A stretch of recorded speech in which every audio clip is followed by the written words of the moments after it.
Line. I see there was some question. Recording has already started.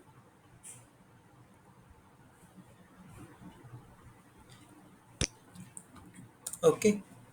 So last week we started with the course where we first had a basic introduction of concrete as a composite material made of binding material, water, aggregates, and admixtures. Each component have its own specific role which contributes to the strength and the performance of the concrete.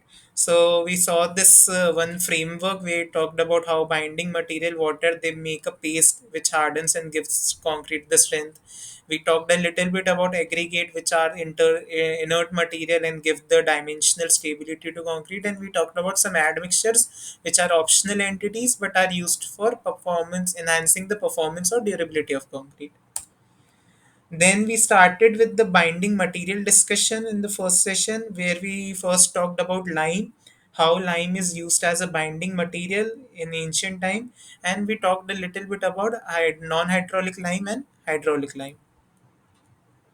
Then we came to Portland cement, where we first had a talk of production of Portland cement clinker, different stages in the process, and different activities that are happening in the kiln phase at different temperature. Then we talked about oxide and compound composition of Portland cement and how using Bogue's relation, if we know the oxide composition, how we can find the compound composition. Then we talked about cement microstructure to answer three questions that we started with: why cement hydrate, why certain phases are formed in the clinker production, and how cement hydrate. Okay, so we talked about silicates and how they form C2S, C3S. We talked about aluminates and how it forms C3, and we talked about ferrites. Once understanding, we got the understanding of the different phases. We talked about cement hydration. We saw hydration of silicates. We saw hydration of aluminates, and in aluminates we saw what is the role of gypsum, like why initially we are adding gypsum during clinker production. The same thing we saw on hydration versus time scale. So this was progress of hydration versus time, how different phases they are reacting, and this is hydrate product which are forming after reaction and how their composition is growing with time. We also talked about two important properties of cement hydration. One is heat of hydration, and the second one is degree of hydration, different stages of heat of hydration, and how it is related to the reactions. And we talked about degree of hydration, how our cement and capillary water, how they reduce over time and they convert into gel water and gel solids. And finally, we talked about different forms of water in cement paste. These are capillary water, interlayer water, and gel water. Okay, so we saw talked about that through this structure, Fedman's Faraday model of CSH structure, in which we talked about different waters, and we talked about porosity in a cement paste assembly. Those are capillary porosity and gel porosity, and we solved one numerical to understand the calculation. So this was like the overview of how the numerical is solved, but we had a proper question in which we did all this calculation rather than remembering any of these formula. Okay, so this is where we left last week. So today, first we'll discuss testing of physical properties of cement. Okay, so in general, when we talk about properties of cement, there are two categories. There is physical properties and there is chemical properties. From the last session, we have seen the chemical properties, which relates to the composition and chemical reaction that occurs when cement is mixed with water. This includes the content of different compounds that are formed upon hydration, C3A, C3S, C2S, basic oxide compounds also, and after hydration, CSH and other compounds. And and other entities also which are present like alkalis, free lime, alumina, and magnesia. So we talked about how lime saturation factor and what is a how it is a problem, and that's why we need to test for it when we are after clinker production. Okay. However, what is the end result? What dictates the use of cement in concrete? These questions are answered by physical properties of cement. So, in physical properties, today we will discuss normal consistency, specific gravity, soundness, fineness of cement, setting time, and compressive strength. Heat of hydration we have already discussed, and loss of ignition, it is just the unburned carbon that is left when we heat cement, and it is not very much important property, so we'll stick our discussion to these six properties. Okay, so as it is written here, physical properties is critical in determining the suitability of cement for specific application, ensuring the desired performance of the concrete. So chemical properties are important, but actually which cement to use is dictated by the physical properties of cement. Okay, so first step is the normal consistency of cement. Okay, so when we add water to cement, we form a cement paste which is plastic in nature, means it has the ability to deform. However, over time, as the cement paste sets and hardens, it loses its ability to flow, and or what we can say, it loses its plasticity. Okay, so plasticity is something which is related to a material's ability to deform, but as my cement place will set and harden, it will lose its ability to deform, so we say it has lost its plasticity.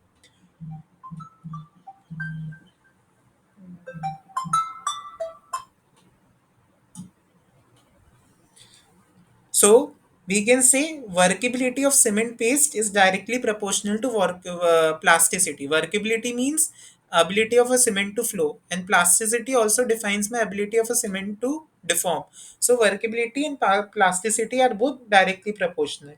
Now, this degree of fluidity or flowability or stiffness, or we can say workability, any term you can use, we can take that of a cement is known as consistency of cement. Okay, so now what is normal consistency? So it is just a measure of water required to achieve a desired level of workability or plasticity in a cement paste. And what do we mean by this desired level? So this desired level is the amount of water required to make all air voids inside the cement paste isolated. So you can see in this image, this is my first image, this is my first image, okay, and this is my second image. So initially, if I have a small water content, what you will see, there is some air void that is trapped inside the cement, and due to this air void, all cement particles are interconnected to each other. However, if I will increase the water volume, what will happen? The size of this air void will continue to go down. Now, the first point when all the cement particles are completely saturated and separated, that water quantity is known as normal consistency of cement. Okay, so it is the amount of water required to make all air voids inside the cement paste isolated. You can see here this air void has become isolated. So amount of water required to achieve this condition is known as normal consistency. Now, how we determine normal consistency of cement? So this is determined by recording the penetration depth using Wicca apparatus. And this testing is performed as per IS 4031 Part 4 guidelines. So for different testings, there are different standard guidelines that has been set by Bureau of Indian Standard, and those guidelines only we need to use whenever we are doing the test, so that whatever value we are reporting, it is a standard value which can be accepted by everyone. Okay, so you can see this is known as the Wicca apparatus. Okay, and this here at the bottom is known as Wicca mold. Okay, so its height is 40 mm. Okay, and here you can see there is a scale, and this is the penetration needle. Okay, this is the needle that will penetrate into this mold. Okay, so what we do, we prepare, we take initially some water, and we take a fixed quantity of cement. Suppose we have taken 400 grams of cement. Okay, now we don't know at which water content we will achieve the normal consistency. So initially we'll take some random value. Okay, so we take suppose x grams of cement. We'll prepare the cement paste and we'll fill it in this Vika mold, and we will level it at the top. Once we have leveled it, we will let this needle to freely fall inside the cement paste, and we'll record the penetration depth here. Okay, so this needle that you can see here, it looks like this. Okay, it is not a needle, we can say it is a plunger. Okay, so we use a plunger for consistency, and these needles that you see here, these are used for setting times, and this is used for consistency. So we let this plunger to freely fall inside the cement paste, and we'll see when it stabilizes, and we record the value. That value that we see is known as penetration depth. Okay, so this mark, so this also has a reading till 60, 40. Okay, it will have the when you will touch the plunger at the top of the cement paste, it will read 40, and when you will release it, it will slowly go inside and it will stop at a certain point. So suppose it is stopping at 5 mm mark. So this means that your plunger it has is at a height of 5 mm from the bottom. Okay, so we say that the amount of water that we took x is has achieved normal is belongs to the normal consistency of cement if the penetration depth is between 5 to 7 mm. Okay, so suppose your penetration depth is 10 mm. That means you have not added enough water for plunger to penetrate till this range. So you need to increase your water. Or suppose your penetration depth came out to be 2 mm. Then it means that you have added too much water. You need to reduce the water so that your penetration depth can increase or reduce, we can say. It is the penetration depth from the bottom. Okay, from base. Okay, so for cement to have belong to normal consistency, to check the quality of cement, my normal consistency should achieve in this water content range. Okay, so this is a kind of test that we use to check cement. Okay, so for achieving the normal consistency, I should have my water content in this range. Okay, so this is normal consistency of cement. Any doubt in this?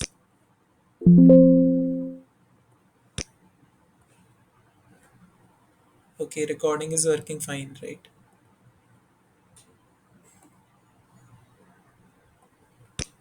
Now, second up is the specific gravity of cement. So, specific gravity of a cement is the ratio of density of cement to the density of water at a specified temperature. Okay, and it indicates the quality and purity of cement, as any impurities like moisture and air void will affect the result. Okay, and how we perform the specific gravity, we follow IS 4031 part 11 guidelines. Okay, so this is the setup for specific gravity. Lech Ateliers flask we use. Okay, so in this class, what we do, we first fill up kerosene in this flask, and we take a known mass of cement. Suppose I have taken x gram of cement. Okay, x grams of cement I have taken. Now, when we will add cement, suppose I have added kerosene till this mark. Okay, so when I will pour my cement inside this, there will be an increase in volume, and using that increase in volume, we'll calculate the specific gravity. Now I have one question here. Why we have used kerosene here? Why not just simply use water? Can anyone tell me why not water we are using? Because sir, kerosene is a non-reactive material agent, Yes. so that Okay, so this is the answer. We are not using water because water and cement can start their hydration reaction, and kerosene doesn't react with cement. So generally, for all the basic testing of cement, we use kerosene or a material which is not reactive to cement. Later on, also we'll see in some test where we will use a non-reactive medium. Okay, so this is the formula how specific gravity is calculated. So we know the mass of the cement x gram that we have taken. When after adding the cement, we'll see how much volume has been displaced here, and we know the density of kerosene. Okay, so this is a fixed value. Okay, so this is how we can calculate the specific gravity of cement. And for ordinary Portland cement, my specific gravity should be close to 3.15. So if my value is deviating from this value, it means that there are some impurities that are present in cement. There can be some heavy metal oxides that are there which can increase the specific gravity, or if there is a air voids inside my cement, then it can decrease the specific gravity. So you can have a judgment what is happening to your cement. Apart from using this Lay Chatelier class, one can also use the pycnometer. Okay, so pycnometer is basically used for aggregate, specific gravity of aggregate, but a smaller version of pycnometer are also used for calculating the specific gravity of cement.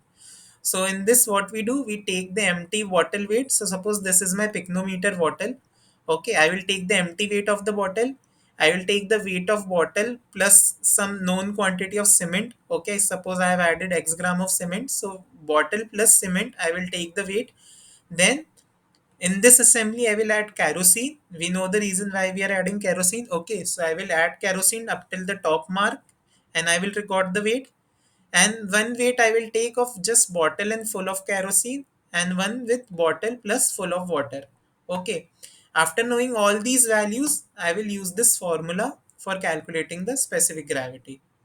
Okay, so this is will should give me the same results as the Lay Chatellier's class. Okay, so specific gravity of kerosene, this two values that we took at the end, it was for calculating the specific gravity of kerosene, because eventually when we report specific gravity of cement, we report density of cement to the density of water. So that's why we need to convert that value to water. Okay, so this is a second method for calculating specific gravity of cement. Now, third up is the third testing for cement is soundness of cement. Okay, so soundness of cement is related to the ability to retain its volume upon hydration. Now, when we say cement is unsound, when there is some unnecessary stresses that are there inside the cement when it starts hydration, which can lead to unwanted cracking inside the concrete. Now, what can be the reason behind these stresses that are generated? So, if we remember in the first live session, we talked about lime saturation factor to test the quality of cement. That free lime and magnesia are the reason behind the stresses. So, what happens if I have some excess of free lime, that is CaO or MgO in my cement? So when I add water to cement, this free lime and magnesia, they combine with water to form some hydration products which are expansive in nature. Expansive means their volume expands after hydration. Now, this is unnecessary. They will occupy an unnecessary volume in my concrete. In concrete, I have a fixed volume for all the proportions. So when we will do a mixture design, we'll see that we have a fixed volume of cement, water, aggregates, everything. But this is something which is not accounted for. Okay, so if there will be some additional space that cement will occupy, what it will do, it will generate stresses inside the concrete which can lead to cracking. So that's why this can make my cement unsound, and that's why we test for the soundness of cement also. Okay, so this is the lime saturation factor that we saw in the last session, and this shows that whether a clinker is likely to contain any unacceptable proportions of free lime. So if my lime saturation factor is greater than 1, I will say that it has unexpected amount of free lime in the clinker.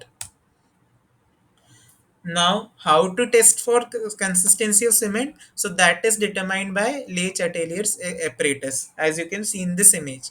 So this test is performed following IS 4031 Part 3 guidelines. And in this, what we do, we prepare a cement paste of standard consistency. So standard consistency is a basic test. It is the first test that we need to do for cement, because all other testing will depend upon this. Okay, so we know the standard consistency, we prepare a paste of standard consistency, and we fill it in this mold inside. Okay, and we level it from the top. Now this whole assembly that you can see here, okay, above this cement paste, we'll place this glass disc and we'll place a stone so that it is a stable assembly and it is not disturbed. And then this whole assembly will place inside a water bath. Okay, maintaining this temperature, and we will record the initial distance between these two probes. Okay, so suppose my distance is d1. Okay, so what I'm doing, I'm taking a cement paste. I'm preparing a cement paste with the known standard consistency. I'm filling it in this mold. I'm covering it with a glass disc and I'm placing this stone from the top. Okay, now I have a stable paste assembly. I will record the distance d1 initially, what is the distance between the two probes, and I will place this whole assembly in a water bath. So I will take a tray, I will fill up water till the top and I will immerse my assembly inside. Okay. After 24 hours, what I will do, I will take this assembly out and I will boil it for 1 hour at 100 degrees Celsius. So, and I will again then measure the distance between the probe. Okay, so what happens, why we are boiling, so that we can increase the kinetics of the reaction, and we can see if there is some unwanted expansion, what will happen, this slit will open up. And when the slits open up, because initially it has a fixed volume, and if there is volume expansion, it should force the slits to open up. And if the slits will open up, what will happen, this distance will increase. So we'll measure the distance d2, and we say if d2 minus d1 is less than 10 mm, then we say my cement is sound. Okay, if it is greater than 10 mm, that means my cement is not sound and it has a issue of excess expansion, which is due to free lime and magnesium. Okay, so this is soundness of cement. Now fourth is setting time of cement. Okay, so setting of a cement is related to loss of plasticity of cement. So we have seen earlier also setting and plasticity. So this is not inversely proportional. This is directly proportional. So verticability is directly proportional to parts plasticity. We saw in the first testing.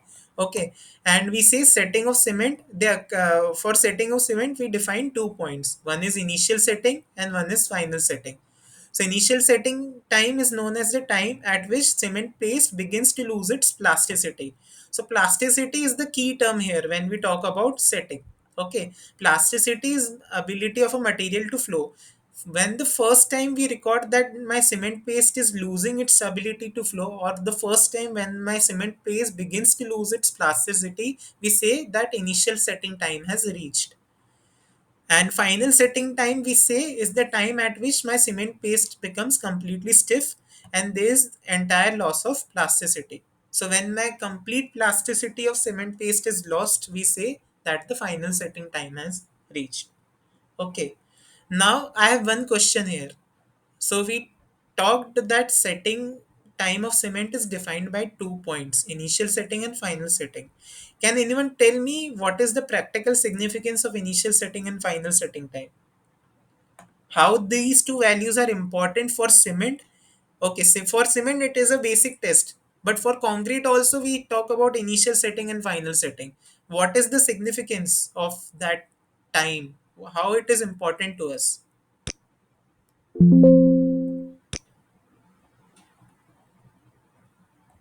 So we require time for concreting operations. For that, initial setting time is really important. Can you repeat?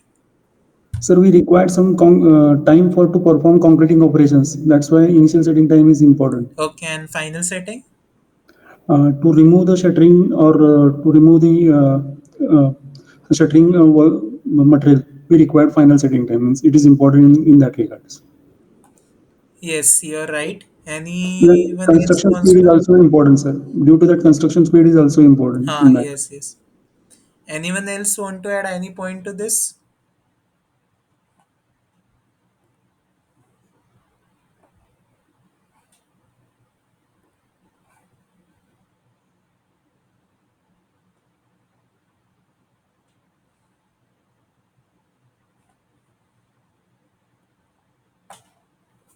Okay, so the answer was right. Since this initial setting time, it marks the first loss in plasticity. So it means that beyond the initial setting time, our concrete would not be freely flowable. Okay, this means that pumping of concrete shall be done before initial setting time, and this becomes important to estimate the distance between my concrete mixing plant and the actual site location. To ensure that my concrete is pumped, inside the formwork on my actual site before initial setting time. So that is where my initial setting times play a important role. And after final setting time, my concrete has lost all its plasticity and it is not flowable anymore. So this indicates that the formwork or the shuttering operations that are used to support concrete can be eased off and moved to a newer location after ensuring that the concrete has gained sufficient strength. And there are facilities to keep my concrete in 100% humidity state. Okay, so if we have these facilities and if we have this knowledge, we can remove the formwork after final setting time. Okay, so these are the importance of initial setting and final setting. So how we estimate the setting time of cement? So setting time of cement is determined by recording the penetration depth using Wick apparatus like we saw for standard consistency, normal consistency. And this test is performed using IS 4031 Part 5 guidelines. Okay, so just like in normal consistency, how we prepared the paste, we'll prepare the paste, we'll fill it in the Wicca mold and we'll place that assembly here. Okay, now in Wicca operator, in setting in standard consistency, we use this plunger. But for setting time, we are using these two needles. Okay. So for initial setting time, we will use this needle. Okay. Which has a 1 mm square surface area here. Okay, for initial setting we'll use this needle and we'll say the initial setting time has reached when the penetration is up to 5 mm from the bottom. Okay, so I have prepared my cement paste and I will start recording value using this needle. Okay, when this needle needs reads a value of 5 mm from the bottom, then I will say that the initial setting time has reached. And for final setting time, we'll use this needle. So it is again a 1 mm square needle with a projection at the base. Okay. And we say when final setting time is reached, when this is my cement paste and this needle with the projection, it is not penetrating inside. It is stabilizing just at the surface. Okay, it will just make an impression on the surface, but it won't penetrate inside my cement paste. So when that stage reaches, we say that the final setting time has reached. So for cement, for OPC cement, if I should specifically say, my initial setting time should be greater than 30 minutes and my final setting time should be less than 600 minutes. So these are the standard value for OPC cement. Fifth, we have the fineness of cement. So, fineness of a cement refers to the particle size of cement, and it is an important property that affects the rate of hydration, strength development, and workability of cement. So, we say finer is the cement, faster is the reaction with water. But why is that so? Because finer is the cement, more is the surface area available for of cement particle, and since we know that cement hydration is a surface phenomena, if there is more surface area available, the hydration will start from the surface and it will move inside, and there is more surface available for the hydration, so my cement will hydrate fast. Okay, so that's why fineness of cement becomes an important property. Now, there are several methods to determine fineness of cement, but the most popular method is the Blaine's air permeability test. And this testing is performed following IS 4031 Part 2 guidelines. So you can see this is the setup for the Blaine's air permeability test, and this is my permeability cell. Okay. Now, this test is based on the principle that finer cement particle allows less air to pass through it compared to a coarser particle when they are subjected to a constant pressure head.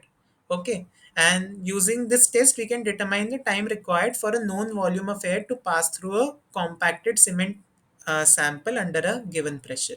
Okay, so, as it is written here, fineness is inferred from the resistance to airflow, which depends upon the specific surface area of particle that is calculated using the formula. Now, how this experiment is done? So, what we'll do, we'll first weigh around 2.8 to 3 gram of cement, okay, and then we'll place that cement inside this permeability cell. Okay. Before placing the cement, we'll place a filter paper at the bottom. Okay, you can see here.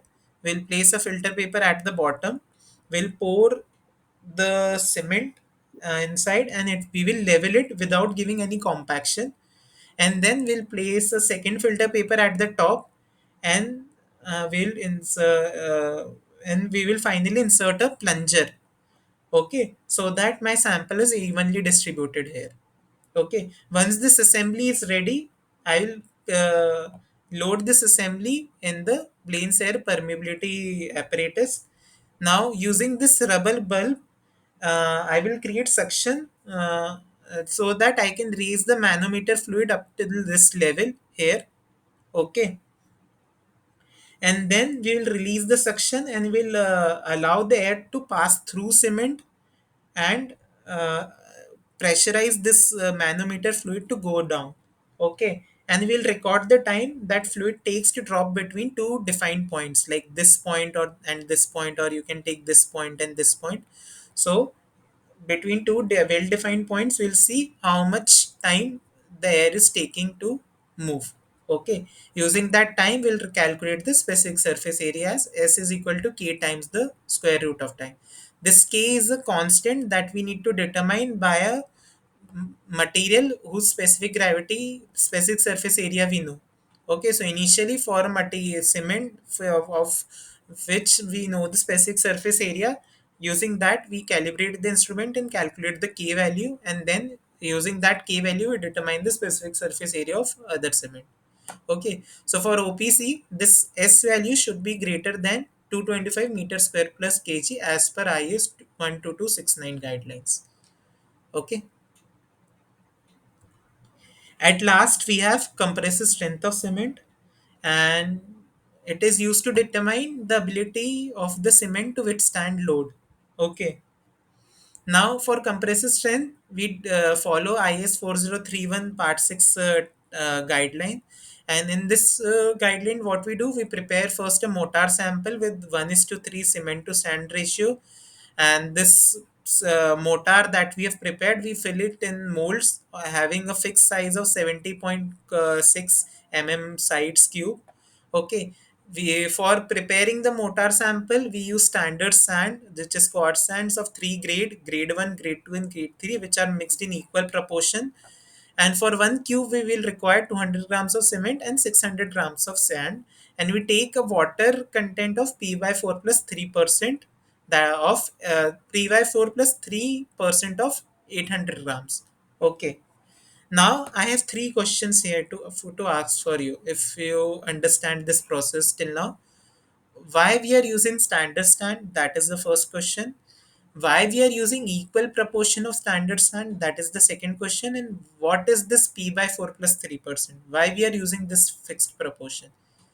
So for your knowledge, P is the standard consistency. Can anyone answer me all the three questions? Sir, for standard sand, we have to maintain the uniformity of the sand. One thing, and another thing is whatever the sand we are using outside, that is might be having the clay impurities, silt Okay. or clay. So to avoid that, to avoid Any other answer?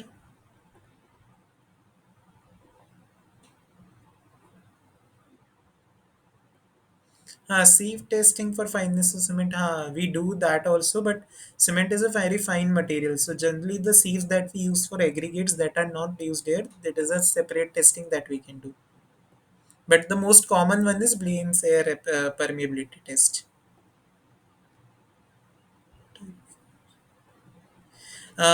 Free lime, when it reacts with water, it forms calcium hydroxide, which can be expansive in nature if it is initially formed.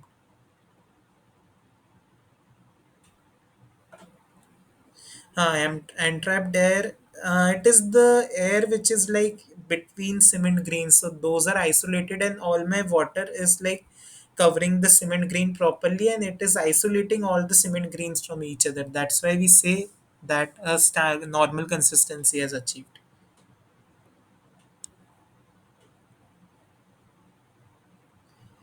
Any other answer for any of these three questions?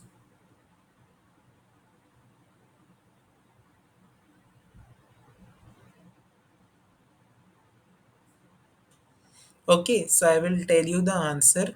Firstly, why we are using standard sand, so that we can ensure that the strength quality is not affecting the compressive strength value of my cement paste. Our purpose of this test is to determine the compressive strength of cement, and that should not be affected by the sand that we are taking. Okay, only the quality of cement should be the factor that should be important to us. So that's why we take a standard sand. Okay, why we are taking equal proportions, so that we have a uniform grade distribution, and again my grading of sand is not affecting the strength value. And third, what is this p by 4 plus 3 whole percent? Okay, so this there will be one correction here. P by 4 plus 3%.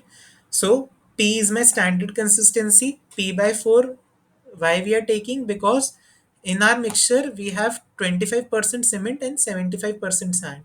So P by 4 is because of this ratio. It belongs to my standard consistency of cement, and 3% is for sand water absorption, 1% for each grade. Okay, so this P by 4 plus 3% ensures that I am operating on the standard consistency value of my cement, and I have taken into account the water absorption of my sand. Okay, once we have prepared the mortar sample. Okay, so what we'll do, once we have prepared the mortar, we'll fill it in cubes in the molds in three layers with 25 times stamping after each filling, and we'll measure the strength of cube after 3 days, 7 days and 28 days by operating it on a fixed rolling rate of 35 newton per square minute. Okay, we determine the compressive strength by the ultimate fracture load upon the area of cross section. So suppose this is the mortar sample that we have prepared. So this is the area of cross section that I will be interested in. Okay, so if I am applying load from this side. Okay, so my area of cross section will be 7.06 cross 7.06. So it will be roughly 50 square centimeter. And ultimate load I will record from a compression testing machine or a universal testing machine. Okay, and the ratio of that, I will get the compressive strength. So average compressive strength of my cement mortar sample should meet the following values as per IS 269 guidelines for OPC. So 3 day strength should be around 16 MPa, 7 day strength should be around 22 MPa, and 20 day strength should be around 33 MPa for a M33 grade cement. Okay, if I have a M43 grade cement, the strength value will vary. If I have a M53 grade cement, the strength value will vary accordingly. Okay, so this was all about testing of cement. Okay, now I have three questions for you. Just try to answer these three questions now. And in the meantime, if anyone has any doubt in this discussion till now, they can ask in the chat box. Okay, I will stop for like a minute for letting you guys to answer these questions. Any doubts here? Okay, no doubts right now.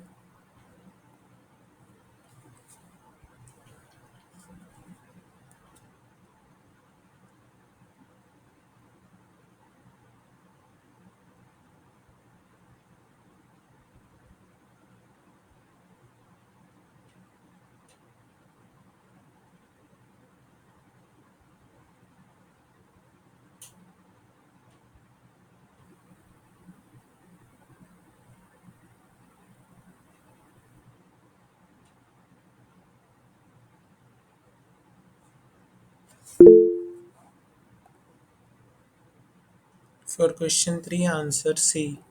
Okay, we'll see.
Okay, so let's see the answers now.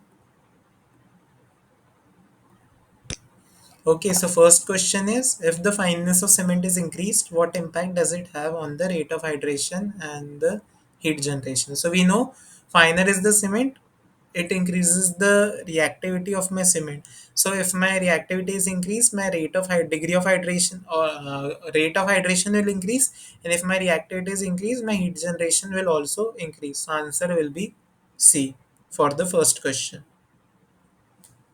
Okay, so the correct answer is C here.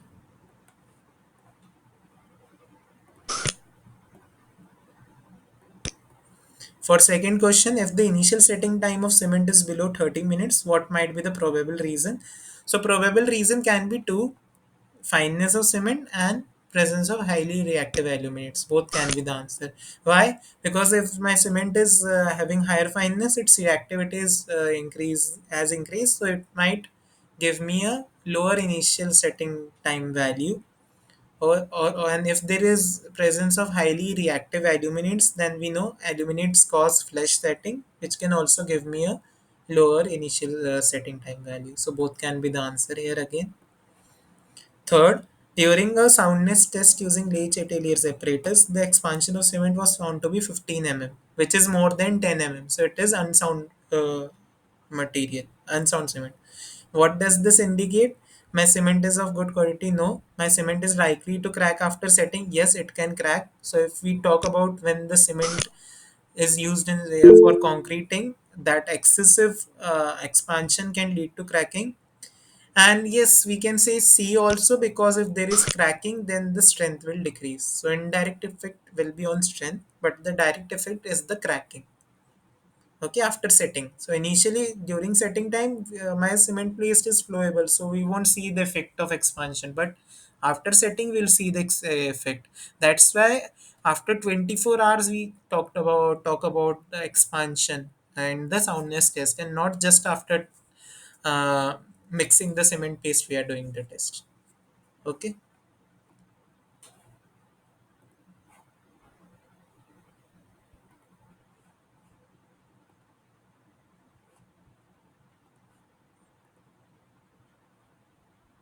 Any doubts in any of the question?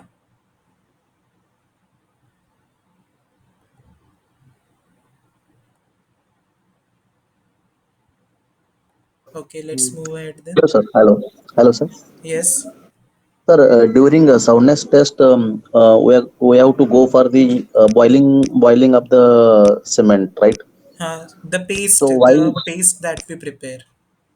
Yeah, why? That whatever the paste we have prepared, we have to place in a that layer mold, and we have to heat at a boiling point. Hmm. So why does that boiling is required, So and that we what is the can duration increase of the the boiling? kinetics of the reaction. Say, you won't see expansion in a very small time. Okay, so suppose after 24 hours, okay, you have your cement paste inside this mold. Now it is not like expansion will happen within an hour. It will take time. Okay, it is a time taking process. But how we can accelerate that process? If we will keep our this assembly that is inside water, if we will heat the whole assembly. Okay, so after 24 hour, if we will heat the assembly, what will happen? The temperature is increasing. So when the temperature increase, we know that the rate of reaction increases. And if the rate of reaction increase, whatever observation we might get after 24 hours or 48 hours, we can observe in a very small time. So that's why we are boiling the system. Sir, is it affect on the hydration process? Not really. Generally, it should affect, but for soundness test, our we want to like accelerate the hydration. Na? That's why we are raising the temperature. Other Okay. things won't cause us any soundness issue. What will cause us the soundness issue? It is the lime and the magnesia, and we want them to react as quickly as possible. Thank you, sir. Thank you. Okay. Sir, what is the Uh, difference between the fineness and the specific surface area? So specific surface area is a like representation of fineness. So higher is my surface area, more is the fineness of my cement. It is a like basic a term which is used to represent the fineness.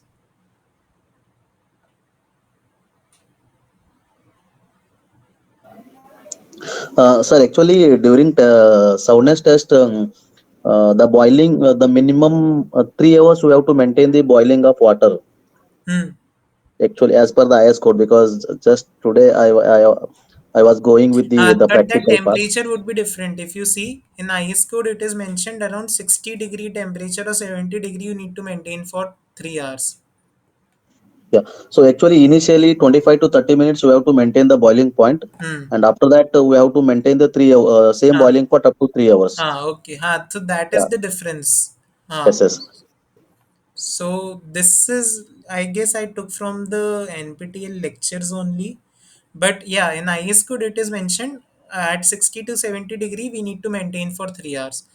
Okay, and then Yes. we need to check. So the basic idea here was that we are increasing the temperature so that we can accelerate the reaction. That is was the basic point that we need to understand here. Yes. Okay, sir. Thank you. Hello, sir. Yes. Sir, maybe I will be wrong, but I think initial reading would be after 24 hours keeping that assembly into the water. Yes, Then yes. we have to After take L1 24 reading. hours. L1 reading will Yeah. be there, no? So after your cement has hardened, your cement is set. So after 24 hours, you will take the initial reading and then we'll keep in boiling and then take the second reading. Did I say Oh. anything wrong when I was talking about this? I think you said initially means before keeping that for 24 hours, No, we no. should take Okay, okay. After 24 hours, you need to take the initial reading D1. Okay. And uh, then you will keep in boiling and then you will record the D2 reading after completion of boiling time. thank you, sir. Thank you. Thank you. Okay.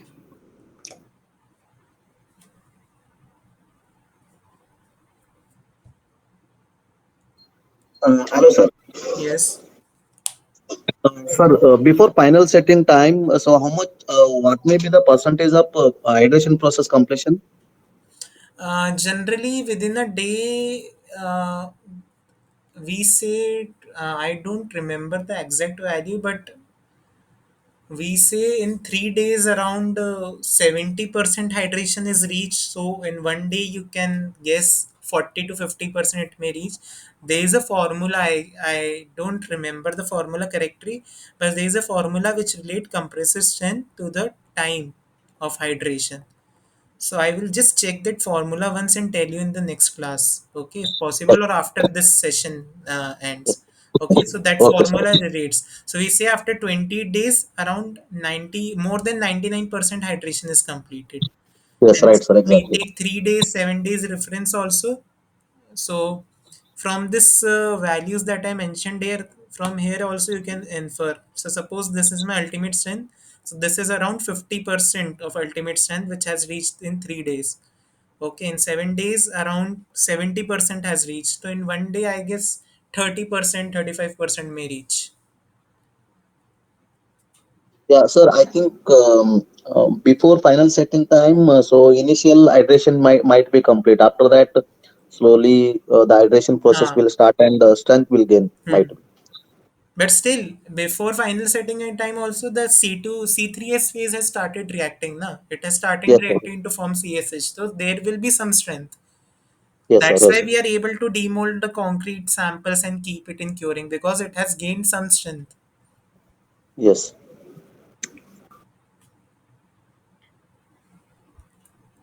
Okay, let's move ahead now and let's start the next topic for discussion. And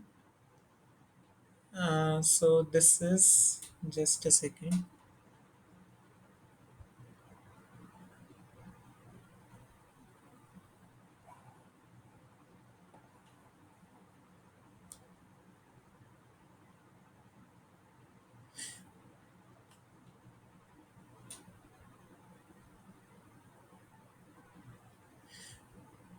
So the next topic is the types of cement. Okay.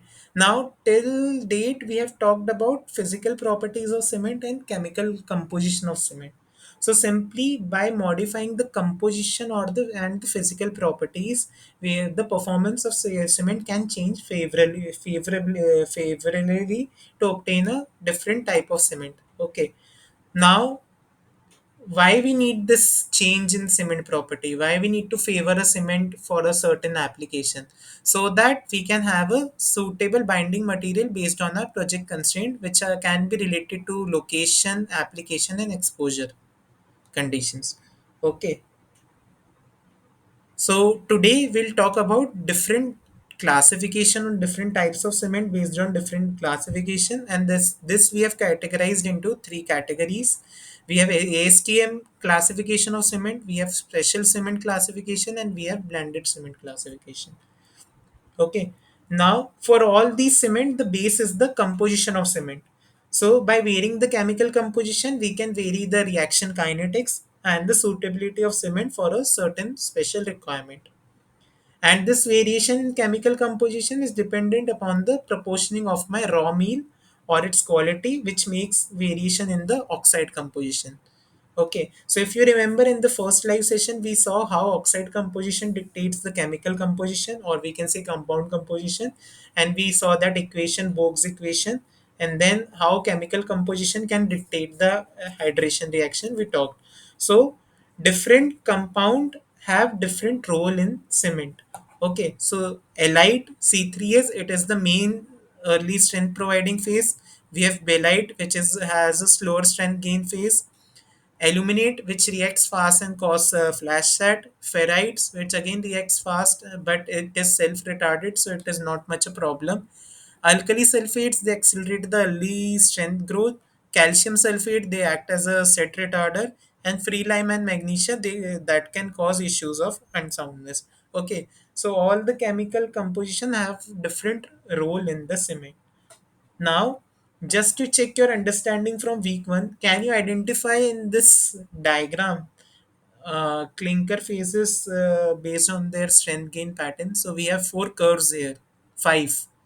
So can anyone tell me which clinker phase or which compound phase? I should not write clinker phase. The compound belongs to each grade or each curve.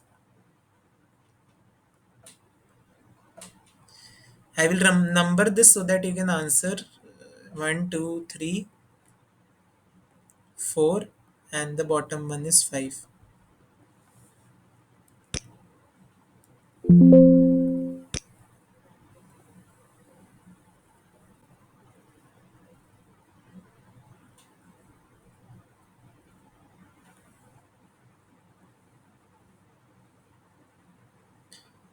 So this doubt we have already discussed, or it is a new doubt when there is a weak apparatus and excess experimented before and after. So all these testings that we are talking about, na, these are laboratory based testing. So generally we test first in cement and then we are using on field. It is not like on field we have a cement and we are doing testing right there. So all these testing are first done to verify the properties that yes, my cement is of good quality and it can be used on site.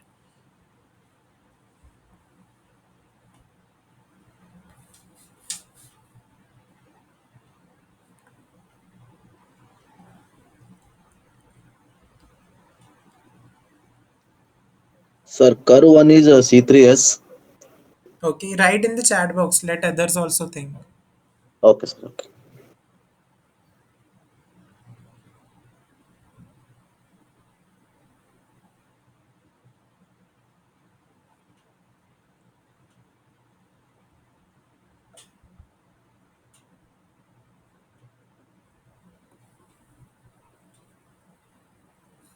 Okay, let's see the answer because we have a lot of content to cover now. Okay, so curve 1 is C3S because we know it is the main strength gain phase and it shows the highest strength gain over time.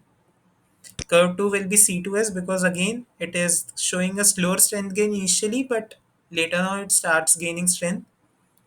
Then third, it represents cement as a composite. So these are individual compounds and this curve represents the cement. So you can see there is high strength gain phases also, but there are phases which doesn't gain much strength over time. So cement lies in between these things. Then we have C3A which doesn't contribute to strength much and that's why its strength gain is very low over time, and this will be C4AF. Okay, so this is the strength gain pattern of different compound phases. not clinker, compound phases.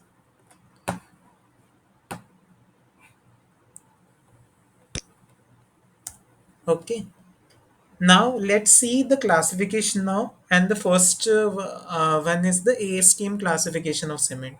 Okay, so ASTM is American Society of Testing and Materials, and they classify cement into five main types of Portland cement under this code ASTM C150 guidelines, that is standard specification for Portland cement. Okay, so these types they differ based on their chemical composition, physical property, and their intended application. Okay, so in the table we can see some minor and major changes in the composition of cement in each five types. So this is the type 1, type 2, type 3, type 4, and type 5, and this is the oxide composition: C3S, C2S, C3A, C4AF, and calcium sulfate. Okay, so in all the five types, you can see there are certain changes in the composition that I have highlighted in red. Okay, so my first cement, that is known as type 1 cement, is just a conventional OPC cement, which we can also see from the proportion. So its proportion is in oxide composition is in the standard range of what usually we get in OPC. Okay, in type 2 cement compared to type 1, we can see major changes in the quality of C3A, okay, which is reduced from 12% to 6%. So if there is less C3A, the threat for sulfate attack will be reduced. How? So if we revisit the first week, we if there is excess of C3A, it and suppose I have sulfate, okay, there are sulfates, so there will be no flash setting. So my C3A will initially react with sulfate to form ettringite. But if there is excess of C3, what happens? C3 again reacts with ettringite to converts into monosulfate, and those monosulfates can react with sulfate later on to form ettringite again, which is an expansive reaction and undesirable. Okay, so if there is excess C3, ettringite will convert into monosulfate, which in hardened state is not desirable and can cause cracking in concrete. So this type of cement is generally known as a modified Portland cement. Okay. Then we have type 3. So in type 3, we can see there is a higher C3S content and a lower C2S content compared to type 1. Okay, so what this is for? So C3S content is related to the higher reaction rate or higher strength gain, while C2S content has a slower reaction rate. So more C3S will make my cement rapid hardening, and thus this type of cement is known as rapid hardening Portland cement. In type 4, we can see there is a higher proportion of C2S and a lower proportion of C3S and C3A. Okay, so this will be a slow strength gain cement since there is higher proportion of C2S. But since C3S and C2S content are lower in proportion, the heat of hydration will also reduce in this type of cement. So if you remember, the highest heat of hydration is liberated by C3S, C3A, then C3S, then C4AF, and then C2S. So if I am decreasing the C3A content and the C3S content, I am also reducing the heat of hydration of cement reaction with water, and it has a slower strength gain also. So this type of cement is known as low heat Portland cement. Okay, and five ASTM in ASTM type 5 we have a very low C3 content compared to type 1, and so this type of cement is known as sulfate resisting cement. Okay, so sulfate resisting property can be seen here also, but it has the lowest proportion compared to everyone. So that's why it is known as sulfate resisting Portland cement. The other all values are in the close range like other type 1, but this is the major change. Okay. So this figure shows the strength gain pattern of all five types of ASTM cement. Okay, so you can see conventional cement, it lies somewhere in between. Rapid hardening cement, it shows a higher strength gain compared to conventional cement. And low heat Portland cement, it shows the lowest strength gain compared to conventional cement. The type 2 And type 5, they generally lie in a little lower range compared to conventional cement. Okay, because there is a reduction in the C3S content that we can see, that can be the reason. So that's how compressive strength is related for all type, for all five types of ASTM cement. Like ASTM, we have our own Bureau of Indian Standard, which also classifies cement into following categories, and each of these categories has a specific standard of practice that are defined. Like we have ordinary Portland cement of grade 33, 43, 53, for which we have IS 269 guideline. For Portland cement low heat, we have IS 12600 guideline. For rapid hardening Portland cement, we have IS 8041. For Portland Pozzolana cement, we have IS 1489. What is Pozzolana? We'll see later on when we'll talk about blended cement, so that at that time it will be clear. Okay. For Portland slag cement, we have IS 455. Again, slag is a kind of pozzolanic material, so that we'll see later on. We have sulfate resisting cement, for which we have IS 12330, and we have composite cement, for which we have IS 16415 guideline.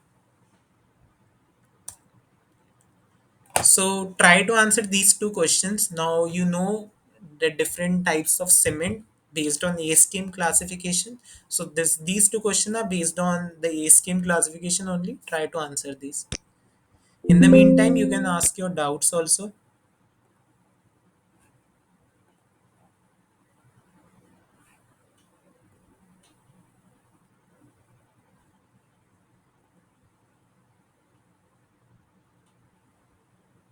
Any doubts in this ASTM classification of cement?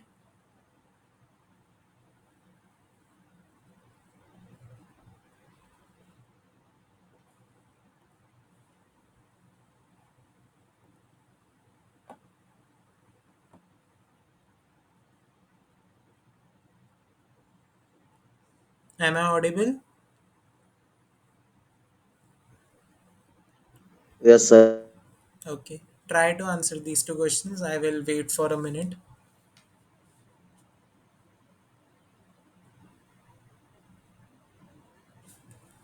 Type 4. Answer in the chat box. Now let others also think.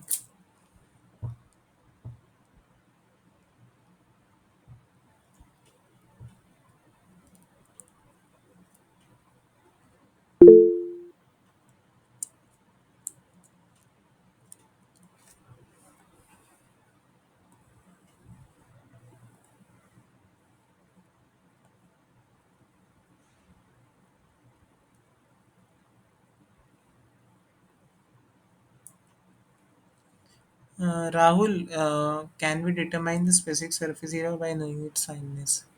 So specific surface area, it's a representation of fineness only. If you know the fineness, how you will report the fineness of cement? It is reported in terms of specific surface area. There is no like, it is a representation of fineness itself.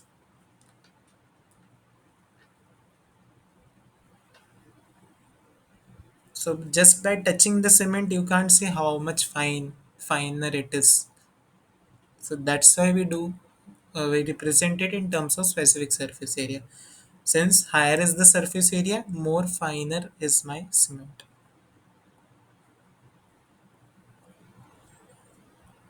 Try to answer the question 9, the second question here. So you need to like read every point and you need to think to which type it is matching.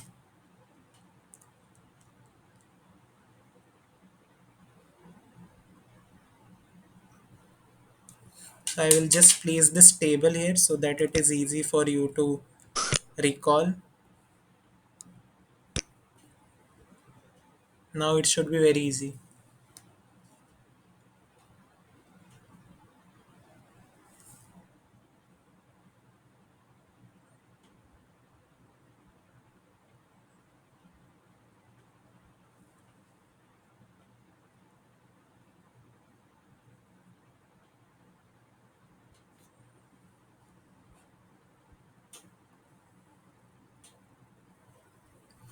Sulfate attack, if you recall our first live session discussion, We talked why we are using gypsum in clinker.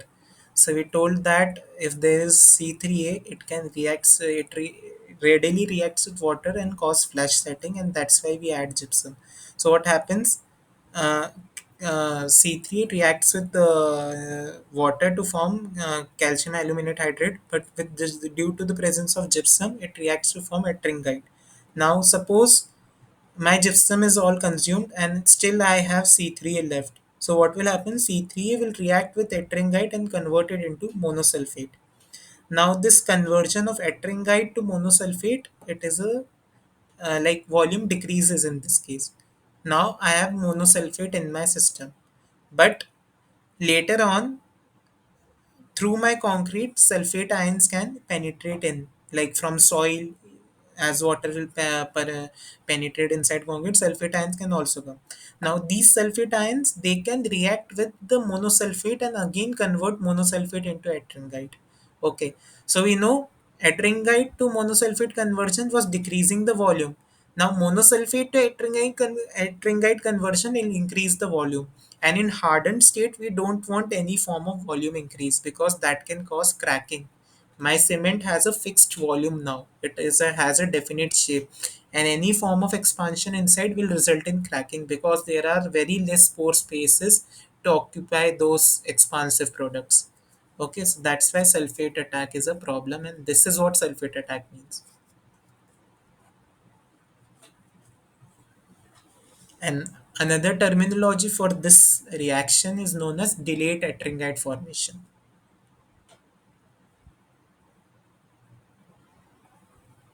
Okay, let's see the answer. So first one is, if a cement has a following composition, which ASTM does it mostly belong to? So we can see there is less of C3S content, more of C2S content, and C3 and C4S are in the normal range. So it will be type 4 low heat Portland cement. So for first question, the answer is type 4. Second, match the following scenario with the ASTM code: cold weather concreting with rapid strength gain. Okay, so for this, we need for rapid strength gain, we need rapid hardening cement. So it will be type 3. Dam construction, which focus on minimum heat generation. So for that, we need type 4. General construction in non-aggressive environment, so we can use type 2 or type 1, anyone can work well. Okay, exposure to high sulfate concentration, we need type 5. So my answer will be this. Okay, so based on the requirement, based on the project constraint, we have seen how my cement choice of cement will change. Okay, and that's why we have classification of cement. Now, after basic classification of cement based on ASTM standard, let's now talk about special types of cement. Why these cements are called so special? Like why we are categorizing them as special type? Because they are designed for a very specific purpose or very specific application. Okay, we'll see how. So first up is super sulfated cement. Okay, so it has a composition of 80 to 85% blast furnace slag. Slag we'll see shortly what is slag. It has 10 to 15% gypsum and around 5% of Portland cement clinker. A very small amount to just act as an activator. Okay. And it has a very high sulfate resistance property, even better than ASTM type 5. It has very low heat generation and it has a slower strength gain development compared to ordinary Portland cement. Now, why are these properties present in this cement? Since there is very less OPC, there will be very less C3A formation. Okay, and thus it is highly sulfate resistant. And for other two properties, since the major proportion is of blast furnace slag, which we will see in short time now, it is a supplementary cementitious material, has a slower strength gain. So that's why it has a low heat of hydration.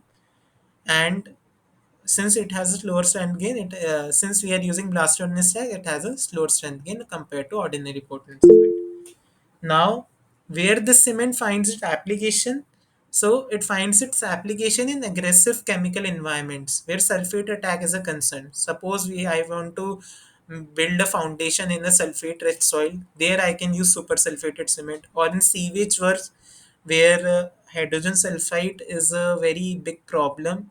Okay, there I can use super sulfated cement.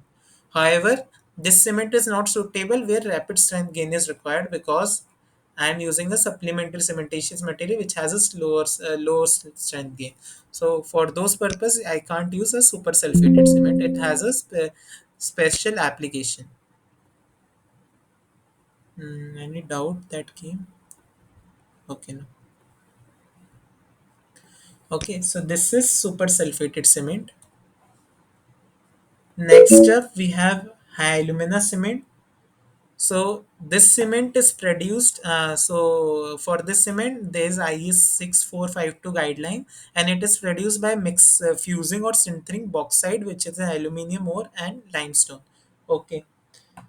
Now, what is the composition of the cement? It contains around. It can contain in the range of 40 to 80% calcium aluminate as the main component, and it is free of calcium silicate. So there is no calcium silicate in this uh, cement. Okay, it has a very high early strength development, and it gains significant strength in 24 hours. Rapid heat generation during hydration it will show, and it is resistant to sulfate and acid attack.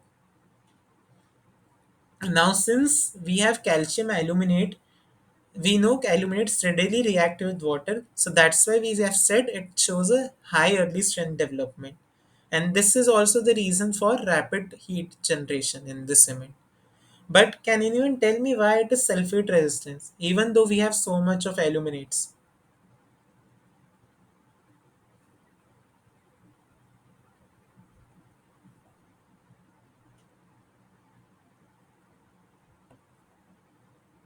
So the answer is because the calcium aluminates that we are talking about in high alumina cement, it is Ca and generally C12A7.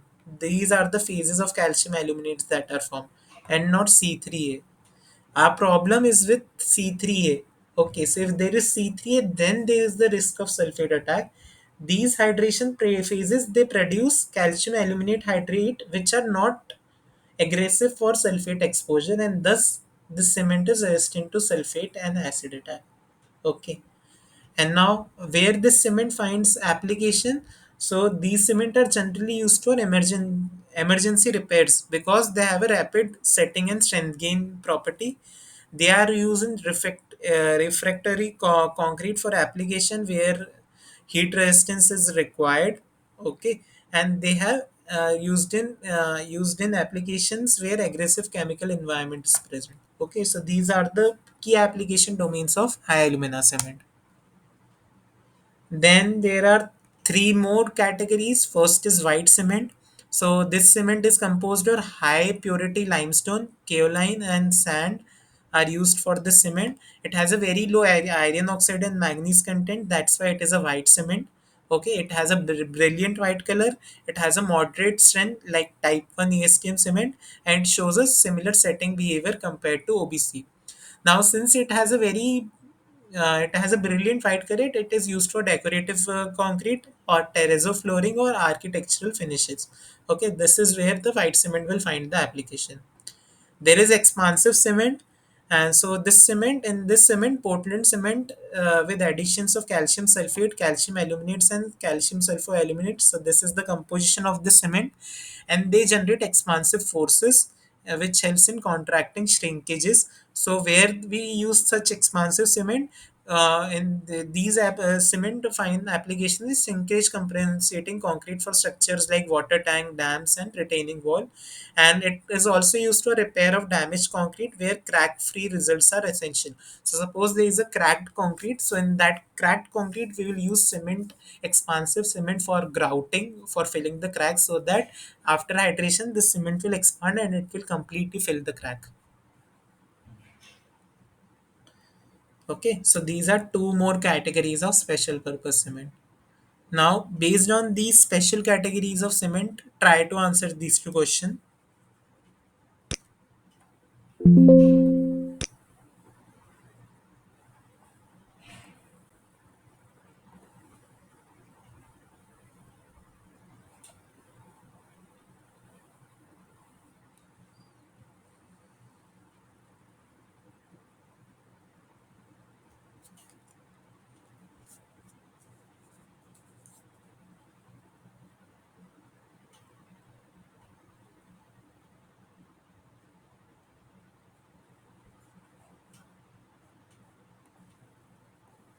Okay, let's see the answer because we have a lot of content to cover right now. What is the main hydration product of supersulfated cement that contributes to the resistance to sulfate attack? Okay, so the answer will be calcium aluminate hydrate. Okay, that is the answer because it is not forming C3A. Okay, that's it. Yeah, concrete structure requires repair resistance to both temperature and sulfate. Which cement should be chosen and why? So we'll use high alumina cement, super sulfated cement because it has a no. So we can use high alumina cement in this case. Okay, so we saw when we are discussing that this type of cements are generally used in refractory furnace. So where we will use high alumina cement because it has a higher strength gain also and it is resistant to sulfate also. Next up we have is blended cements. So blending cement means substituting OPC with an alternate material which can also show a cementitious behavior by itself or with cement. Okay, so these alternate material which are used for blending are known as supplementary cementitious material. Okay, now, the concept of SCMs originated from ancient practices, particularly from the use of volcanic ash and hydraulic lime, which laid the foundation for durable and sustainable construction. So, if we talk about hydraulic lime, when we add water to hydraulic lime, it produces calcium silicate hydrate, which provides strength gain and durability, much like modern cement. And why this is forming? Because hydraulic lime is made by burning limestone which contains clay impurities, and these impurities introduce silica and alumina and other oxides into the lime, and thus they are able to gain strength without requiring carbonation. Just with in water they can also gain strength. Okay. Now, if we talk about volcanic ash, so Romans discovered that mixing lime with volcanic ash significantly improved the properties of a lime-based mortar and concrete. Why? Because volcanic ash is rich in silica and alumina. So they react with lime in the presence of water to form CSH and calcium aluminate hydrate. So this is from the ancient practices where hydraulic lime and volcanic ash was used. Now, the use of this volcanic ash and hydraulic lime is has directly inspired the development of modern SCMs, modern supplementary cementitious material, because the key principle of reactivity, durability, and environmental efficiency remains their central to their use. Okay, so if we talk about volcanic ash, it acted as a pozzolana which reacted with calcium hydroxide, the lime that was produced by the hydration of cementitious material. And modern SCMs like fly ash, silica fume, and other natural pozzolana also behave similarly.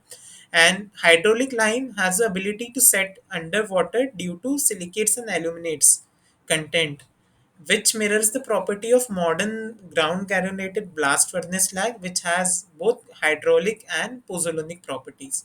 So we can say that the Romans unknowingly practiced sustainable construction by reducing the amount of lime required, just as SCM reduces the clinker consumption in modern cement production by lowering the CO2 emission.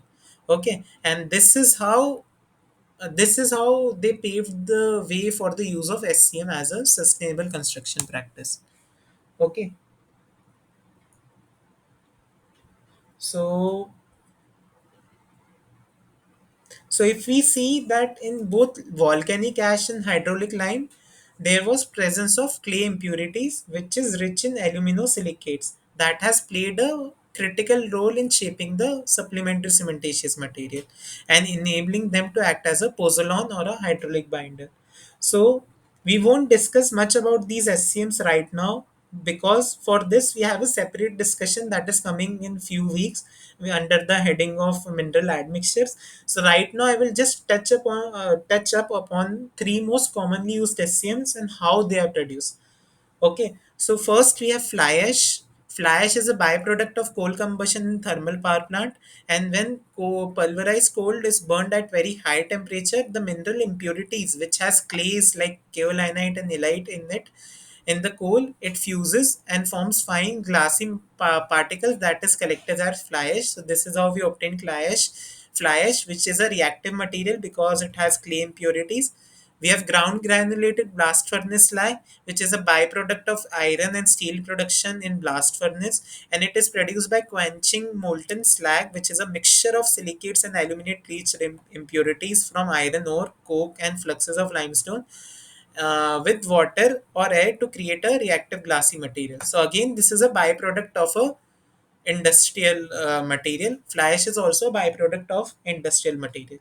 In both fly ash and slag, you can see there is clay impurity, which is rich in aluminum silicate, which made them adequate for partial replacement of OPC as a supplementary cementitious material.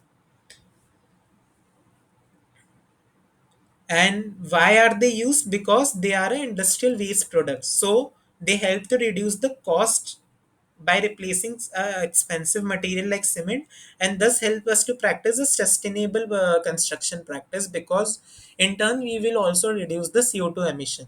So we know 1 ton of cement production releases 1 ton of CO2. So if we are reducing the cement use, we are reducing the CO2 emission also, which is making the construction a sustainable process. Third is silica fume, which is a byproduct of silicon and ferrosilicon alloy production in electrical arc furnace. Now, while silica fume itself does not originate from clay, but it has a very high silica content, which mimics the behavior of a reactive silica released by clay mineral, and it makes it as a very strong pozzolanic material. So we'll see later on when we'll talk about these material. Silica fume is a very strong pozzolanic material. Okay, and it can show very rapid strength gain in cement, and thus it is used for high strength cement. Okay, so it is a very base ingredient in high strength cement.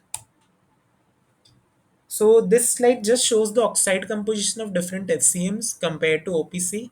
So compared to OPC, we can see fly ash and slag, it has a higher proportion of silica and alumina content in it. Okay, and a lower proportion of CO content. And now this is not just a higher proportion, but they are also amorphous silica and alumina, so which makes them as a reactive SCM. While in silica fume there is very high proportion of amorphous silica, which makes silica a very strong pozzolanic material. So this is how blended cement work. More on this we'll talk later on when we'll talk about mineral admixture. Okay. Any doubt in the part of this classification of cement, different types of cement?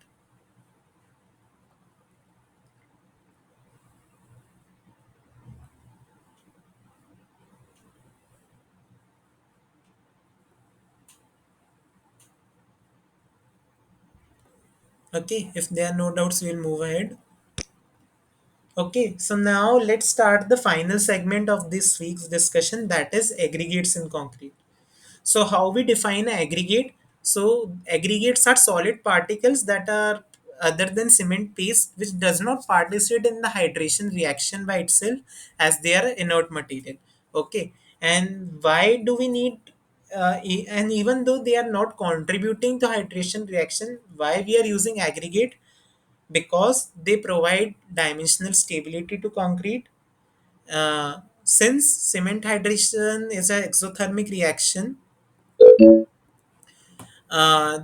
due to this there can be shrinkage and cracking issues in concrete. Okay, so what aggregate does, it helps us to reduce the shrinkage and prevent excessive cracking in concrete as it cures. Okay, now this issue of shrinkage you may not see in a very small sample. Suppose you prepare a 50 cross 50 50 cross 50 cement cube or so, but you won't see a problem of shrinkage. But when we talk about mass concreting, or when we are preparing a large concrete block, shrinkage will become a big issue if just cement is used, because cement hydration is an exothermic reaction, and inside the cement there will be very high temperature because of the reactions happening, but outside there is a comparatively low temperature.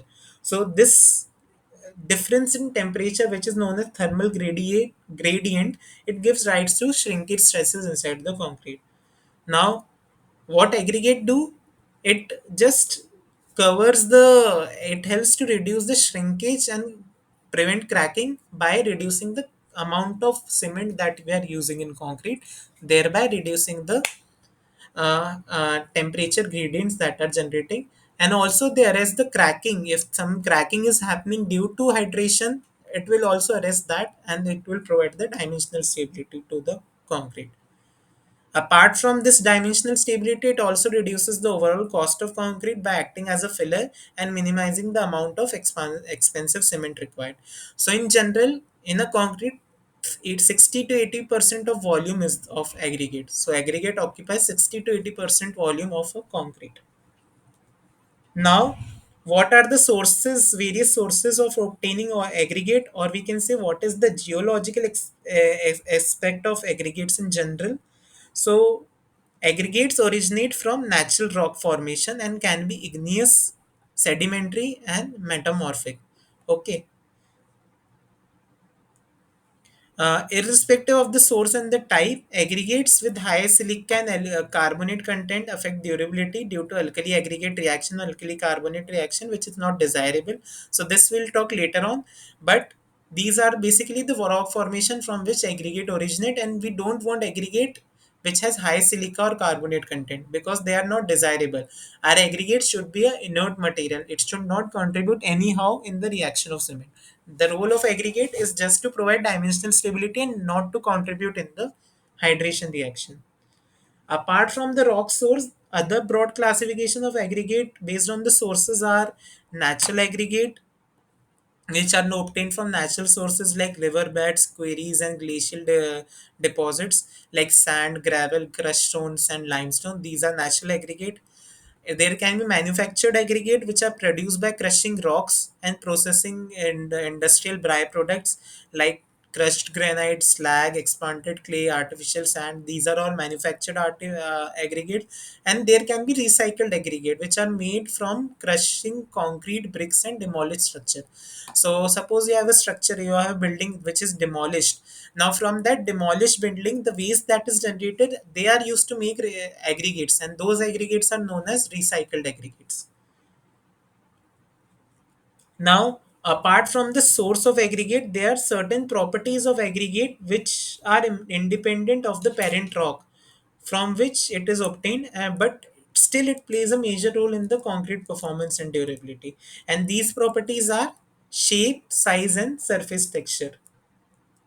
So these properties are independent of parent rock but still play a major role. Okay. Now, according to IS Indian Standard Guidelines IS 383, we classify aggregate into two subcategories based on size. So we have coarse aggregates which are have a size larger than 4.75 mm up to 50 mm. These are known as coarse aggregate, whereas aggregate having a size in the range of 75 micron to 4.75 mm, these are known as fine aggregate. Okay. In coarse aggregate, they can be further division based on the source, manufactured, natural, or recycled. And based on these source, there can be lightweight aggregate, normal weight aggregate, and heavyweight aggregate. In fine aggregate, there can be river sand, which is a natural fine aggregate, and there can be manufactured sand like crushed stone sand or recycled sand, which comes in manufactured sand category.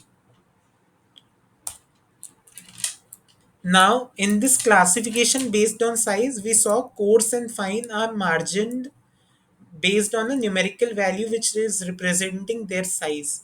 Okay.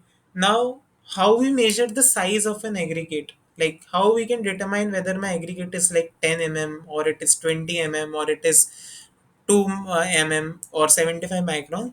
So these size, they are expressed in terms of square sieve size. Okay, so there are different sieves which are kind of a wire mesh having square openings of a certain size.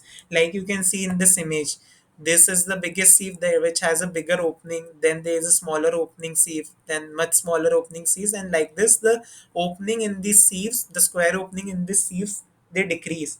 Okay, so the topmost sieve has the largest opening, while the bottommost sieve has the smallest opening, and at the base we have pan. Okay, so what happens? We analyze our aggregate by passing the aggregates to a series of C's having a convenient relative size opening. So aggregates are poured from the top with sieves arranged in the descending order of the size, and the analysis is carried out with this series of aggregate passing through each sieve. Okay, so in this sieve analysis, what does this mean? So suppose we have taken 1 kg of aggregate.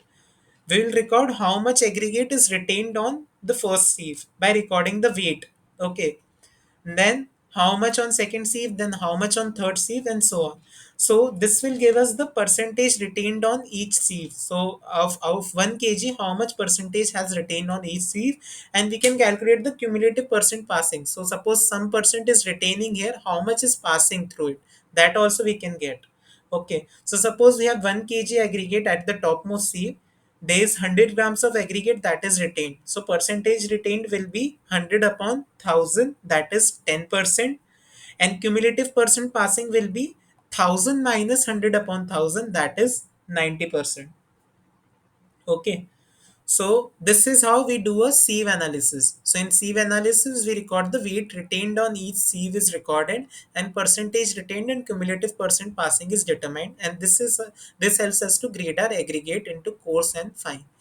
So as per Indian standard or ASTM standard, these sieve opening, or we can say the sizes, have a fixed value, and they are based on a geometric proportion. So like 1, 10, 100. So this is a geometric proportion. So that's how we have sieve sizes for aggregates also. So for fine aggregates, we have 4.75, 2.36 passing, 1.18 passing, 600 micron, 300 micron, and 150 micron.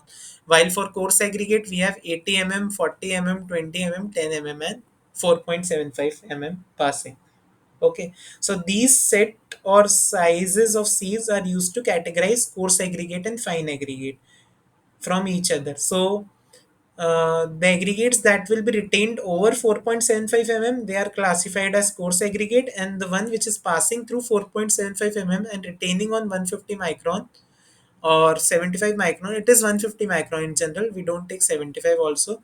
So that is known as fine aggregate.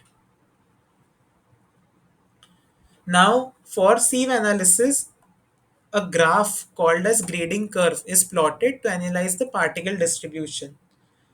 And based on the size distribution, there are three types of grading. There is well graded aggregate, there is poorly graded aggregate, and there is gap graded aggregate. So in well graded, there is a mix of small, medium, and large aggregate that fit well together, like we can see in this image. So they are different sizes of aggregate and they are fitting well together. So that is known as a well graded aggregate. In poor graded aggregate, there are mostly the same size of aggregates present which don't fit together well. So you can see here only a one size of aggregate is present and they are not fitting together well. And in gap graded aggregate, there are some aggregate sizes which are vacant or missing, and thus they may or may not fit well. So you can see here there is a very small aggregate and very large aggregate, nothing in between. So these are known as gap graded aggregate. Now among these three categories, well-graded aggregate ensures better compaction, strength, and workability, and is generally preferred for use in construction. So we will see in the next session about more about this packing density and all, and where we will understand how gap-graded aggregate suits us the best application. Okay, but for now, just remember the terminologies and their role in concrete, and all will come ahead in when we'll discuss. Okay. So just try to identify. I have this sieve analysis for you. Okay, so this scale represents percentage passing, and this scale represents the sieve size, and I have three curve, 1, 2, and 3. Can anyone tell me which one is gap graded, which one is well graded, and which one is poor graded in these?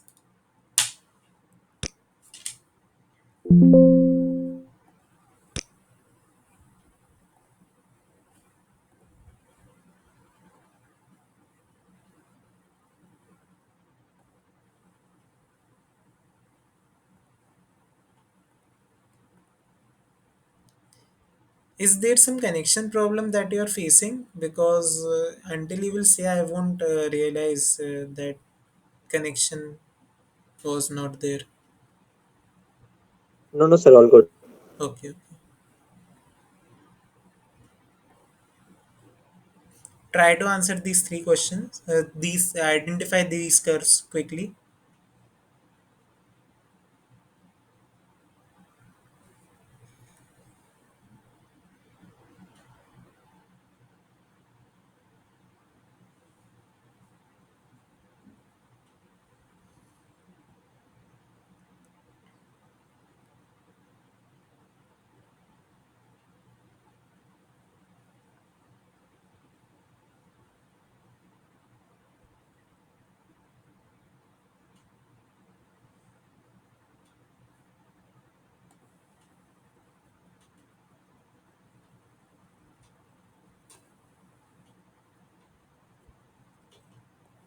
Okay, so let me tell you the answer so that we can move ahead. So the first curve is gap graded. So you can see there is higher proportion of one size aggregate, and then there is higher proportion of second size aggregate. So this is for gap graded.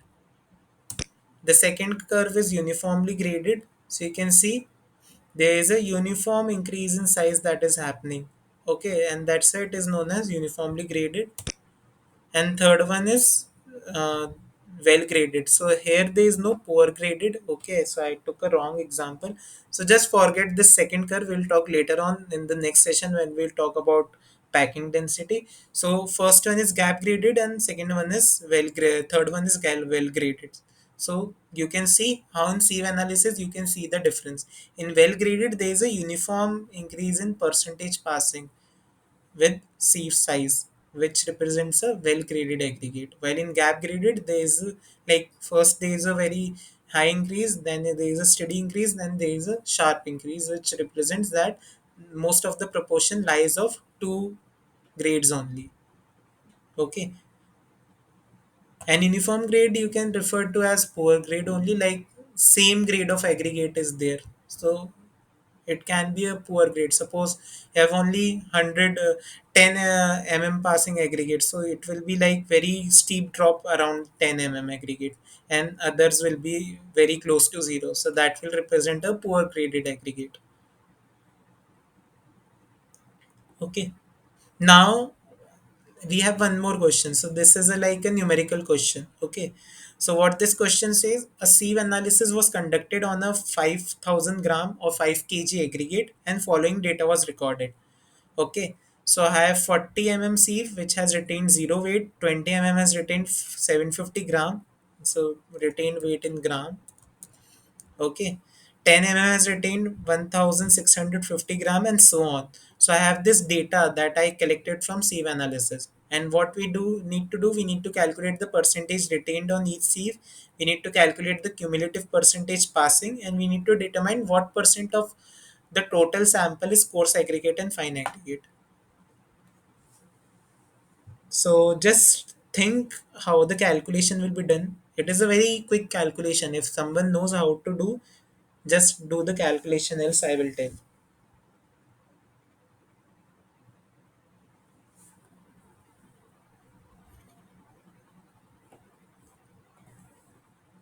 In the meantime, you can also start writing your queries in the chat box so that after the end of the session, I can look at all the questions at once. I will wait for a minute for you guys to answer, and then I will tell the answer.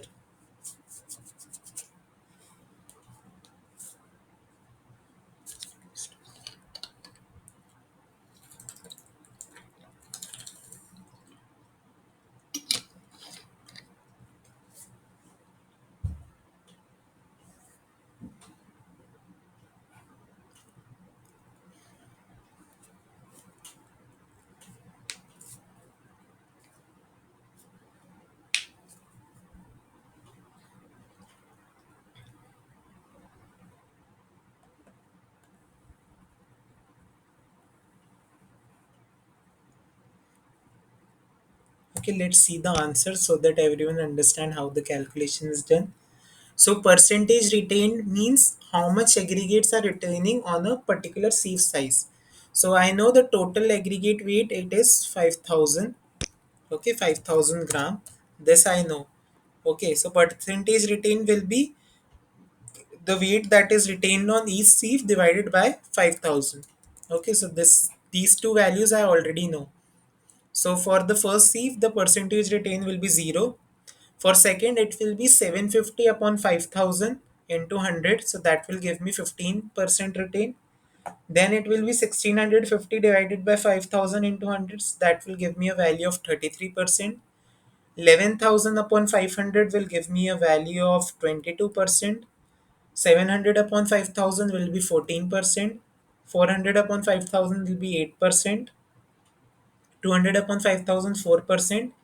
100 upon 5000 2%. 50 upon 5000 1%, and 50 upon 5000 1%. Okay, now cumulative percentage retained. So this means that suppose I have 4.75 mmc, so all the proportions above this is retained on 4.7. So suppose if I won't use these three sieves. Okay, so what will happen? All these weights will be retained on the 4.75 mmc. So that is known as cumulative percentage retained. So for first one it will be 0. Second one it will be 0 plus 15, so 15. For third one it will be 15 plus 35, so it will be 48. Then 48 plus 10, 22, so that will be 70. 70 plus 14, that will be 84. 84 plus 8 will be 92. Then we have 96. 96 plus 2, 98. Then we have 99. And then we have 100. Okay, so at pan I will get all my 5 kg. And cumulative percentage passing will be nothing but 100 minus percentage retained. So it will be 100, 85, 52, 30, 16, 8, 4, 2, 1, 0. Okay, now what is my course aggregate content in this? So my aggregates that are retained over say, for 4.75 mm sieve. So that is 70%. So 70% is my coarse aggregate. Okay. An aggregate passing through 4.75 mm sieve and retaining between of 150 micron is my fine aggregate. So that will be 30 minus 1. So my fine aggregate content will be 29%. Okay. So in this way, we calculate the percentage retained, cumulative percentage passing, and we determine the total fine aggregate and coarse aggregate in our like in the sample that we have gotten, that we got. Any doubt in this calculation anywhere? Sir, why it is 29? Because fine aggregate ranges from for 150 micron to 4.75 micron. Okay, so this 1% that is there in pan, it won't count in fine aggregate. Okay, so that's why 30 minus 1 I did for fine aggregate, so that is 29.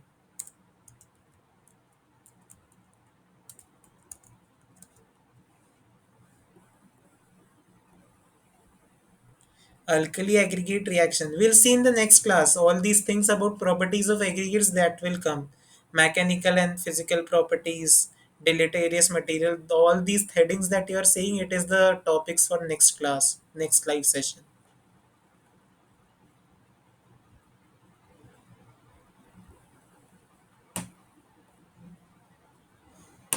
Okay, so let's move ahead if everyone is clear with this question.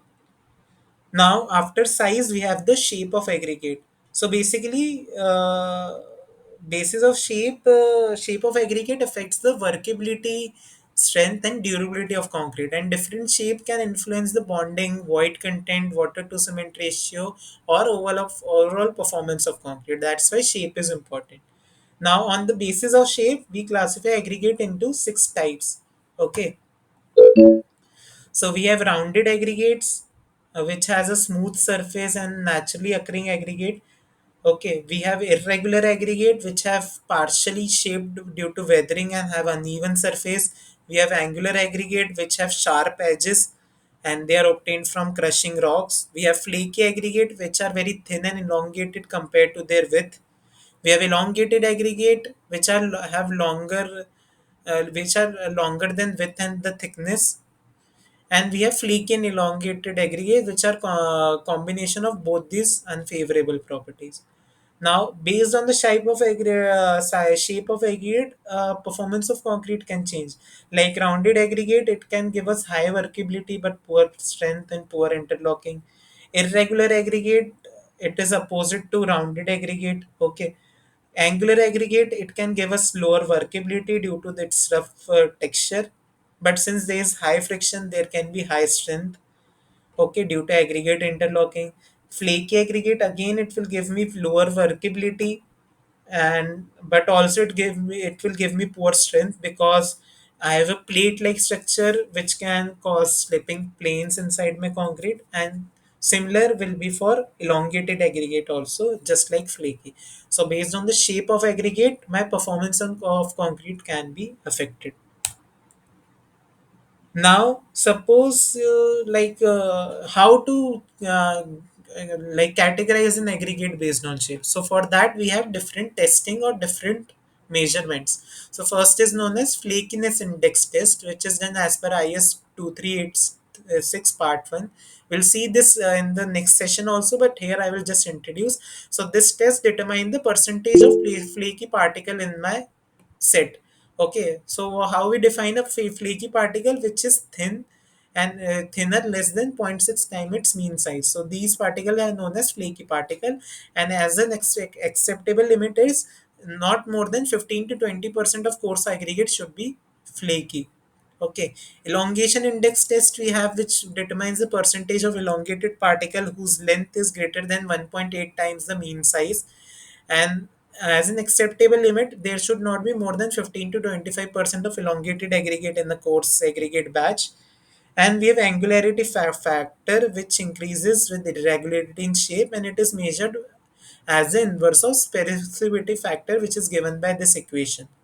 Okay, so in this equation you have volume of particle and you have area of particle, and based on the volume and area you calculate the specificity factor which is used to categorize an aggregate based on shape. I heard some beep sound, so was there some doubt? So which type of aggregate will be good for packing? So if you're talking about packing, then angular aggregate can be good. Okay, because in angular aggregate there will be better packing. That's why it gives more strength. Rounded aggregate, it will give you good workability, but their packing efficiency will be also lower compared to angular. Okay, flaky and elongated, they are not desired. Irregular, it can give you good strength because again, since they are irregular, their packing will be better. We'll see in the next session when we talk about packing density. Na? So when we talk about grading of aggregate, we talk about uniform graded, like well graded. So in well graded aggregate, what is happening? The size is irregular. All the sizes are not same. So that is increasing my packing. So that will give me good strength. So if you go from strength point of view, angular and irregular will be better. But if you go from a workability point of view, rounded will be better.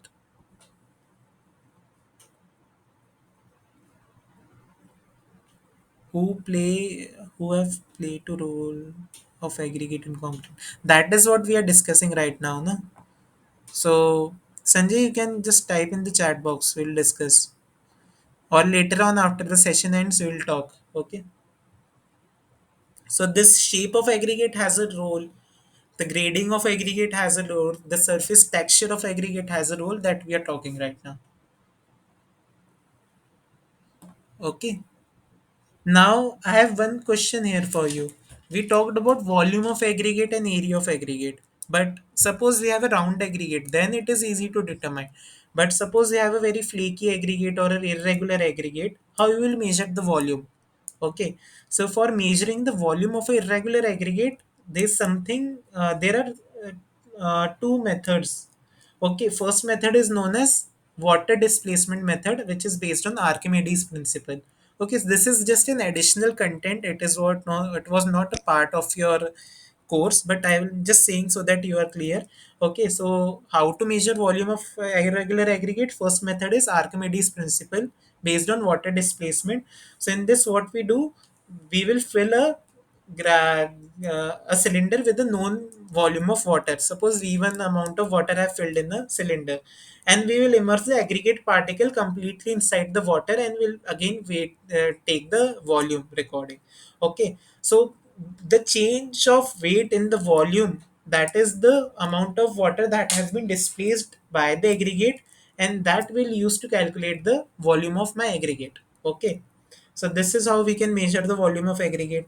Second thing can be measurement of specific surface area. Okay, so how you can measure the specific area of aggregate? So that is done by sand coating method. So what we do, we coat the aggregate with a very fine layer of uniform sand, and we measure the weight of sand that was used to coat the aggregate.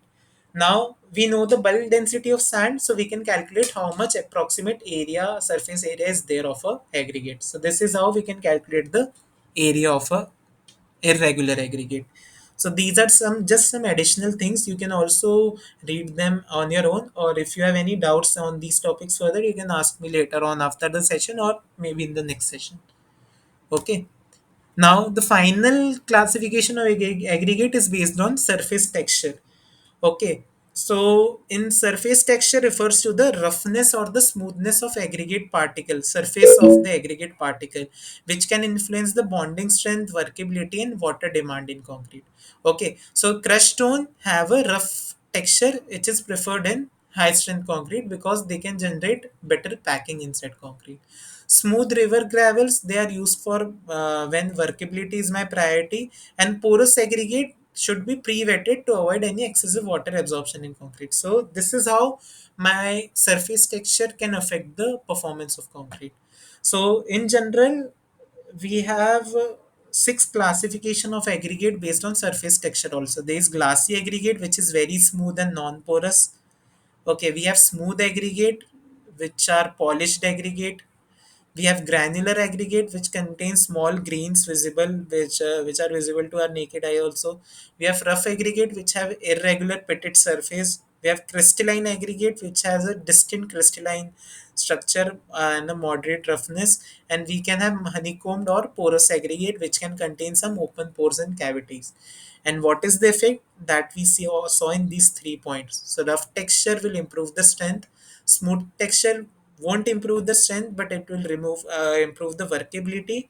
And porous aggregate, it will absorb some water. Okay, so for that we require some excessive water to be taken in the concrete. So this is how surface texture can affect the aggregate performance or performance of concrete. Now just answer these three questions quickly. Last three questions for the session.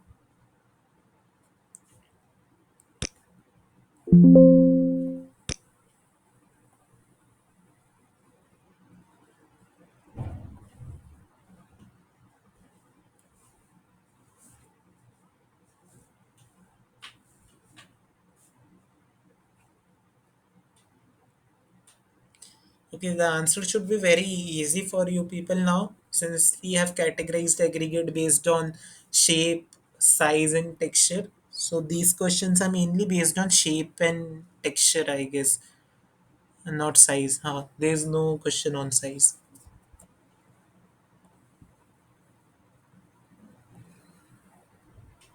Okay, so I will tell you the answer. Okay, these are easy, so we will discuss. So first is, which type of aggregate provides the best interlocking and bond strength in concrete? So that will be angular aggregate. Flaky and elongated, never desired, and rounded will give us good workability. Angular will give us better interlocking in bond strength. Okay, rounded Y we'll see in the next session also, but I will just highlight a rounded aggregate. They won't pack properly. Okay, you will see there are more spaces. So we say if you remember simple cubic structure, face centered cubic, body centered cubic structure. So in rounded aggregate there is higher void present. Okay, but if there will be irregular or angular aggregate, they will fit better and they will cover more space. So that's why they give better interlocking and bond strength in concrete. Which surface texture leads to higher water demand? So there will be rough surface texture which will give rise to higher water demand.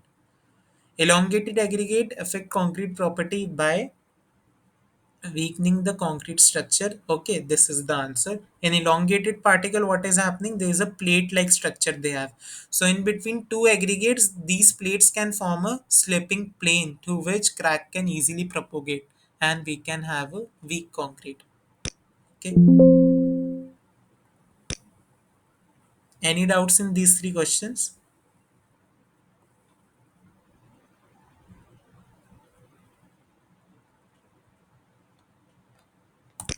So this was all about today's session. We first had an overview of testing of cement, where we talked about soundness, consistency, setting time, compressive strength, and specific gravity, and fineness also. Then we discussed about different types of cement: ASTM 1 to 5 grade, special cement, high alumina, super sulfated, white cement, and all. And we talked about a little bit about blended cement, like how they are originated and what are different commonly used blended cement. We then discussed about aggregate types of aggregate based on source, based on shape. We saw about aggregate grading. Based on size, we talked about aggregate, and based on surface texture, also we saw different types of aggregate. Thank you.